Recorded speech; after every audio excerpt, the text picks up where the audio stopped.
Welcome, beautiful souls, to the Simply Successful podcast, our place for personal growth and greatness. Welcome to another little coaching episodes today about the struggles of successful communications. We know it all. We've been there all, and trust me, I am still in there.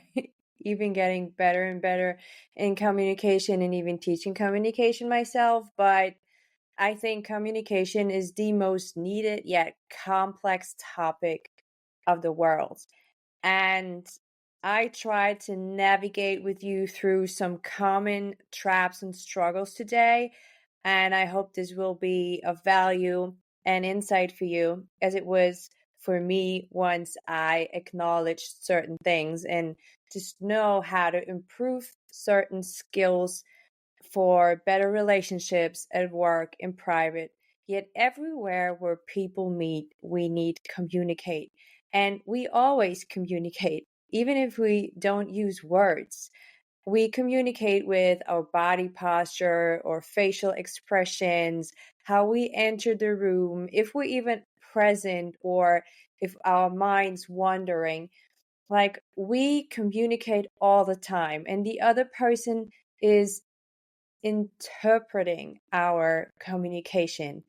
And that's where all the struggle begins. But let's dive right into it, right? So, what I often experience is that we as humans or as people, we tend to communicate too much or just like talk too much when it's not necessary and not helpful. But the other way around, we go silent and don't communicate when it's actually would be beneficial or crucial, right? So when it comes to good communication, what helped me the most is really setting clear intentions before every communication, especially the important ones.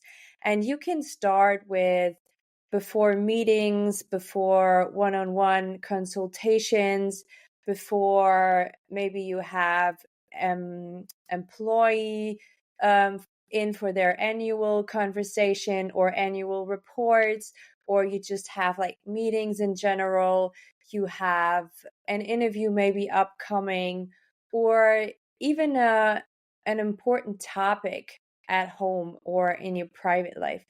Really set the time for this conversation to begin with, because we throw so much information, like just like in a text message or like walking down the hallway, in between switching rooms, and oftentimes this is really not the right framework for especially important conversations to happen. So what is really beneficial is when you have a certain topic of value, then please really space out time for it in your schedule, in your calendar, and set that time, and not just like super tight, like a 30 minutes or 45 minutes, because communication is the most crucial part in any, even like production process, in business, in sports, and setting up the team. And whenever you think you save some time for a communication, for a good quality meeting, and you miss to really get everything on board with the vision, like, you will pay it back like tenfold. Because once you miss the opportunity in the beginning to set a wider frame, to get everyone on board with clear, concise, good communication, and will you check in that the other person really got what you were sending out to them, and they really like digest it, and you're on the same page.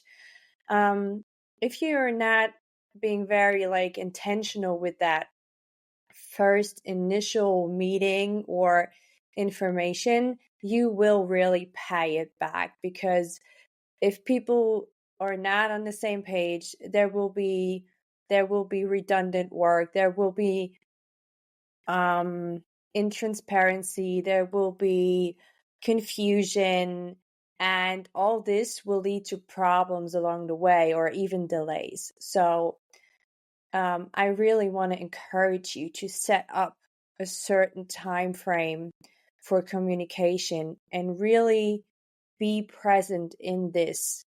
So many times I experience people sitting in a meeting, one person is busy trying to get the information out, like maybe has like his presentation, whatever, and everyone else in the meeting that is invited is sitting in front of their laptop staring at their screens. And then all of a sudden we wonder why business culture or culture in general goes to shit. Excuse my language, but if we don't set a certain standard for respectful communication and a respectful relationship wherever we are, and that means I value you so much. If I get an invitation to get to your meeting, then it is my responsibility to show up and carry myself in a certain way, to be present, because I appreciate you putting in the work, setting up that time, that meeting, setting up a presentation to inform me, to have the intention to get me on board. So what I bring to the table is the person that is invited to a meeting, is that I show respect and appreciation, that I'm present, and I shut that freaking laptop down, because right now I'm not in a meeting and trying to answer emails and trying to get the next project done. No, right now, if I really want to move things along accordingly and make sure that the job gets done, I have to be present with every task, with every meeting I do. And this is a big thing when it comes to appreciation, and this is where it actually starts, because me coming into those companies, and the number one topic employees complain about and even leaders complain about is they don't feel seen or valued or appreciation. It is always like that the culture and the whole climate is very stiff and tense and not good. And they're always complaining about not being seen, not being valued. But come on, it starts with all of us. It starts how we show up, how we carry ourselves.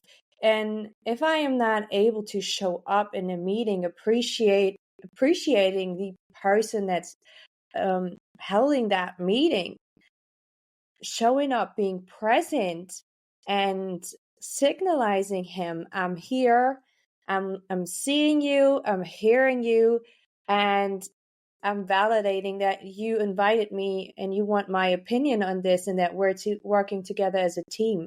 And this is where appreciation and business culture and all that good communication is really starts, is with taking the time, showing up, being present, focusing on that one task, that one meeting, shutting that laptop and everything besides, because right now you are in that conversation. And if you want to have a successful conversation, a successful communication, this is the number one rule: to show up present and respectful and with a certain attention. And it's not just important for the person that hosts the meeting to have a clear intention on what the outcome of the meeting should be.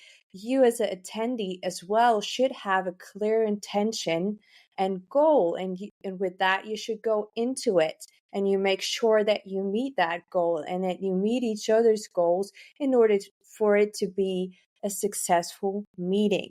So this is really, really important. And the second thing I want to just like brighten the perspective for is really be intentional, and not just intentional, but very curious and aware who it is you are talking to right now. And this gets really, really spicy actually when women and men have conversations. Because oftentimes, and I'm falling into this trap too, speaking like out of the women's perspective, oftentimes we assume that the other person is perceiving communication the same way we do. And the brain works the same way, and the understanding and the thought processes. And we're just like we're just talking and talking as if we were talking to another woman that has the same thought process and the same patterns of digesting informations.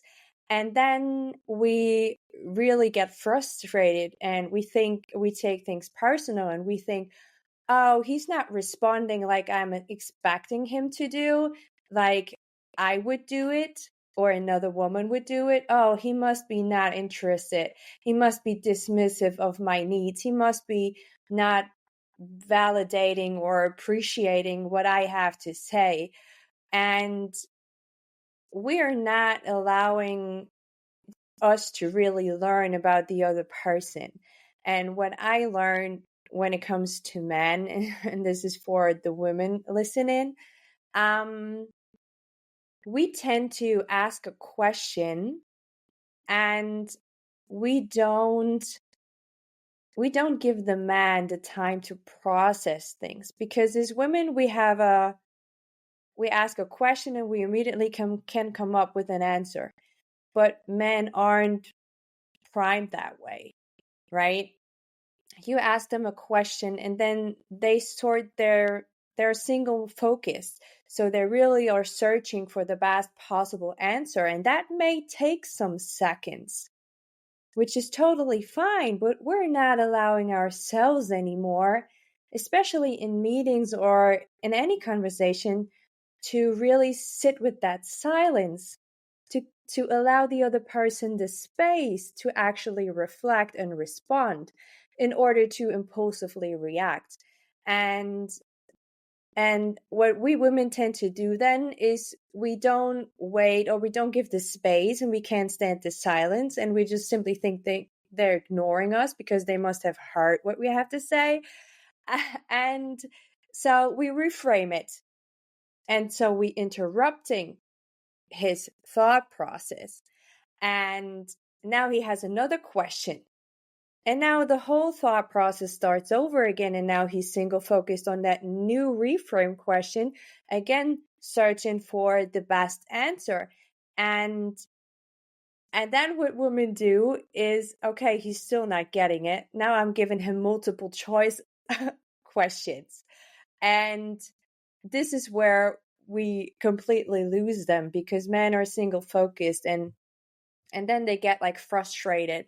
And this is where all this resentment, frustration, misunderstanding is built in relationships, not just in the workplace, but of course between men and women, if you have relationships of the opposite sex.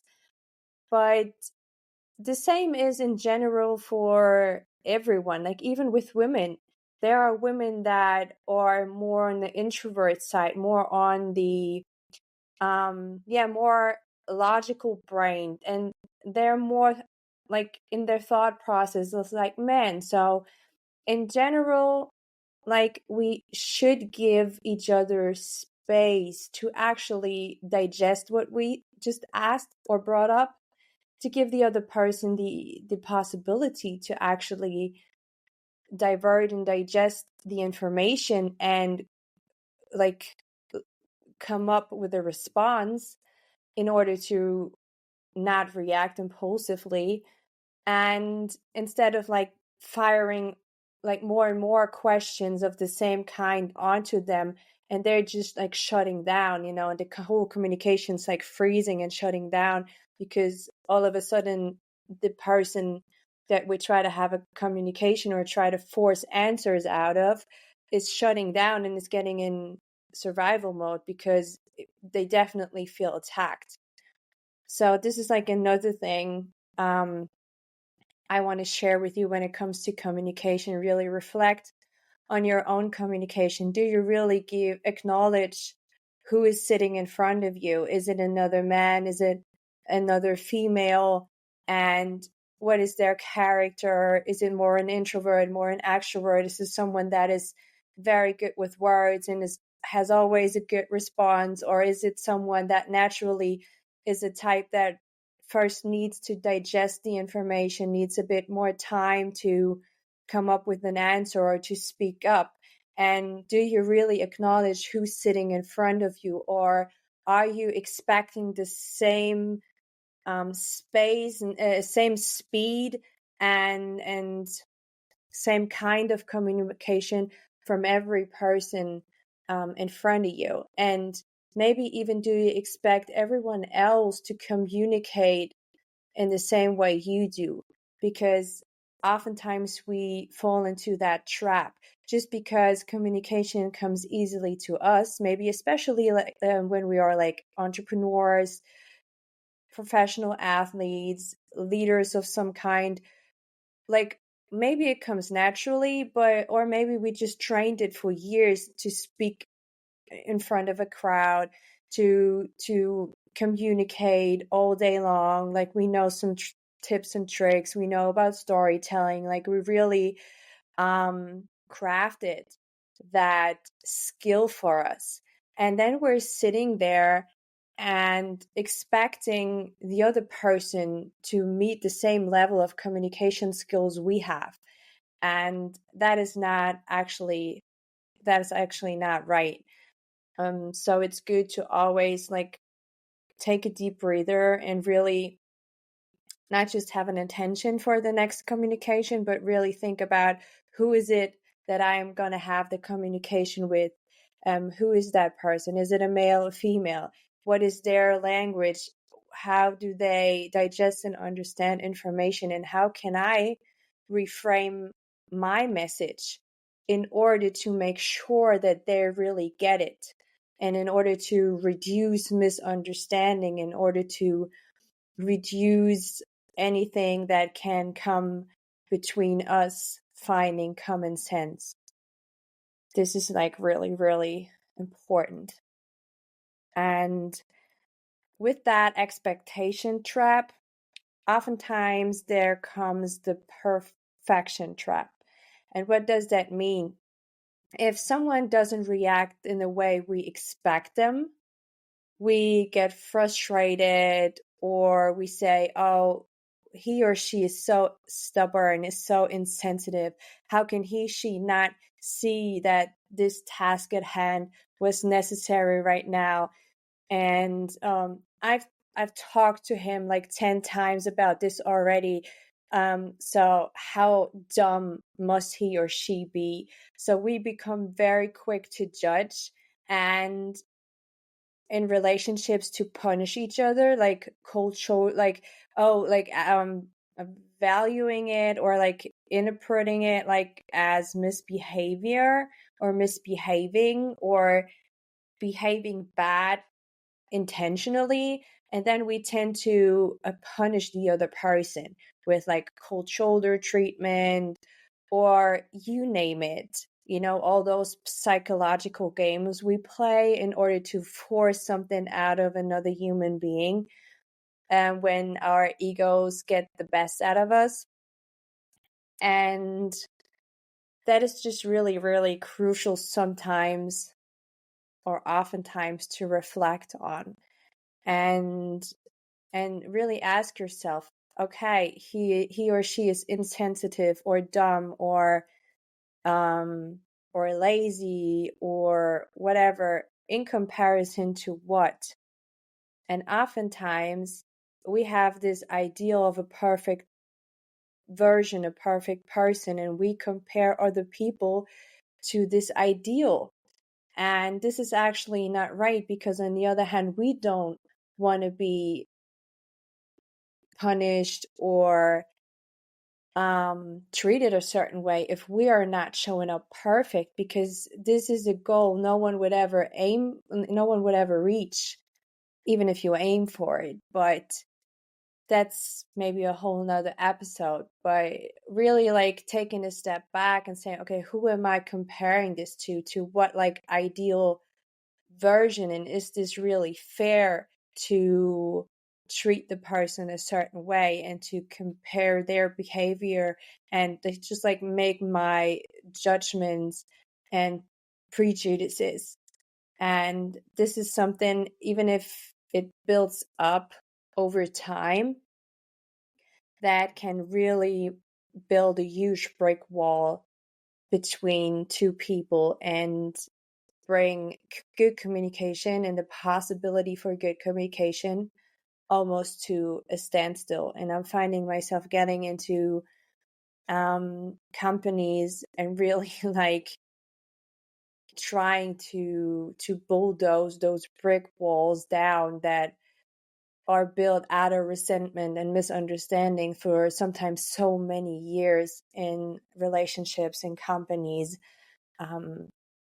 like everywhere, basically, where people meet. So this is just like my encouragement to be a bit more human with each other again, and don't expect everyone to be perfect. And if they don't give us the perfect response or the perfect behavior, like don't immediately like punish them or think they do it on like purposely to hurt us, because no, we're all humans and we're dealing with so much on all different levels, like in our private lives, in our businesses, with our kids, our families, our spouses, and even within ourselves, like going through the years and through changes and maybe health issues and maybe just like identity shifts. And there's so much people like have to deal with and grow with and go through and evolve from, that I really think, or I really firmly believe that no one hurt someone intentionally. It is oftentimes out of like their own hurt, or they feel like they're pushed into an edge in a way, and they feel like overburdened and they can't handle anything. And yeah, that's when people maybe forget something you told them, and maybe even repeatedly, because they have so much on their plate and they never intend to really like hurt you or treat you in a certain way, because they never really, I think, intended to hurt you. And if we just like sometimes take a step back with our like judgments and our yeah, just like judgments and prejudgments of things and situations and behaviors, then communication will be way more vulnerable and fruitful, and we can all put our masks down and on our shields down, and we wouldn't even be so harsh with our words to each other, because words really can speak life or death to someone, and we forget how powerful words are. And it's no coincidence that we call it spelling, because our words are so powerful. They can literally put a spell on someone. And I want you to really choose your words wisely, not just the words you say to other people, but the words you say to yourself as well. And always intentionally think of, what do you want to do with your words? What is the goal for the communication? What you want to achieve with what you have to say? Do you want to encourage, inspire someone, speak life into them, empower and inspire them? Or do you speak to yourself or other people in a way that can cut really deep, that can really massively impact the self-worth, the mental health, and all of that? And that's why it is so crucial and so close to my heart to really make communication more human and more compassionate and more loving again. And when it comes to intention, what I see oftentimes, communication or leadership or whatever, like lacking is clear and precise statements. And every time we do not communicate clear and precise, we make space or we leave room for confusion. And confusion always leads to stress and to uncertainty and to, this like unknowing what to do next and what is maybe expected from me. So I want to encourage you to really have clear intentions and clear messages. So really sit down and think about, okay, what's the next meeting? What's the next important conversation I'm going to have with my partner, my kid, whoever? What is it about? What do I want to achieve in that? And how can I verbalize my message as clear and precise as possible? Because only if we are very clear and open and precise with what we want, what we expect, what we want to achieve, then the other person can know. Because like we can't expect all the time for other people to read our minds. That is simply not fair, and we don't want to be treated in the same way. And that's why it's so important to really have your messages clear and precise. And if you have it clear and precise, then just give out that message and then give space and really switch to active listening. And less talking is actually more when it comes to gathering information, because make your statement clear and then just like leave room for the other person to digest and really listen to what they have to say without interrupting, without ahaing, okaying, or whatever in between. Just like be present and listen. And even if the other person stops for a second, count to 20 and just like wait. And the other person is going to tell you when they're finished. They're going to say, okay, yeah, that's it. That's what I have to say to that topic. And of course, if you have someone that not stops talking and goes off topic, you have to redirect them in a friendly but determined way. But really exercise those active listening and really be present and really listening not just to their words, but like tune into their energy, how they say it. How is their face when they say it? How is their body posture when they say it? Are they open, closed? What vibes do they give up when they talk about certain things? There's so much more information to gather in this conversation than just like the words that are being spoken. And it's actually really, really mind blowing if you just like focus on that, how much more information you gather and how much you get to know the persons around you and how much better and on a deeper level. And the last one I want to share with you is about snapping or impulsive reaction. And we all know that. We all did that. We all experienced it in other people. And it is, for the people that snaps, oftentimes the most embarrassing thing. And oftentimes it is the people that have really big control issues that really want, like, put so much emphasis on having everything under control and don't let their emotions get the best of it, mask their emotions, suppress emotions, sweep it under the rug. And those people that really force to have their emotion and everything under control and have this picture perfect masquerade on, those are the people that snap when they get triggered. And instead of blaming yourself and being disappointed that you actually lost control in that moment, which you wanted to avoid so hard, be compassionate with you and see actually the blessing in the snapping, because the snapping just happened because someone triggered the wound deep, deep down inside and it brought something to light that we need to face.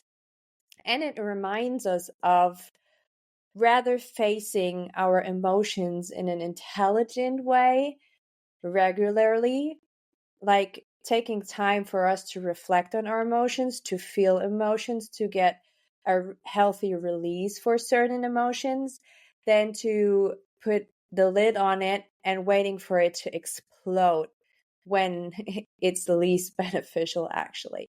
So that's what I wanted you to encourage you, that emotions are such a powerful force, and they always going to be in charge. And even if we have that paradox idea in our head that we can control our emotions and we can suppress our emotions, like, believe me, there will be that moment where you're gonna snap and it will explode in a way that you can't control it. Like, you're just like exploding and you can't do nothing about it until this storm is over and until it impulsively released itself from your body and from your system. And if you really want to avoid that, because we know that in those moments when we snap, we have such a power, such an outburst oftentimes of anger and aggression, and we can say really, really bad and hurtful things we maybe never intended to. And in order to avoid that damage, we can really start to develop our emotional intelligence and become more intelligent with handling our emotions, because emotions are such an important part of our life, and either we want it or not, they will never go away, because they are our driving force. They are energy emotions, and they show us whether we are on the right track or not. And suppressing them is never giving us control over anything. Actually listening to them and acknowledging them and the message they hold for us is an intelligent way to move with them and to reduce those snapping and those damage it hurts in any relationships, in business, or in private. And please let me know in the comments about your question about it. Send me a DM. Like, I can talk a whole book about it if you want further information. But the struggle is real. Communication is complicated, but if we all work as a team and trying to improve our part in it, then it will get better and better over time.